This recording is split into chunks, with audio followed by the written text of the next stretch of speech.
In this video, we will learn how to delete Temu browse history.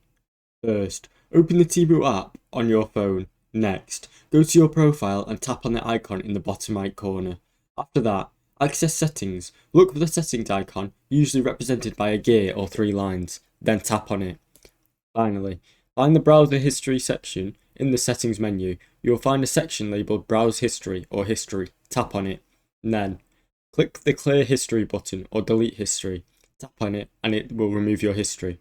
If you are on the Temu website, visit the website. Start by opening your browser and visiting the Temu website.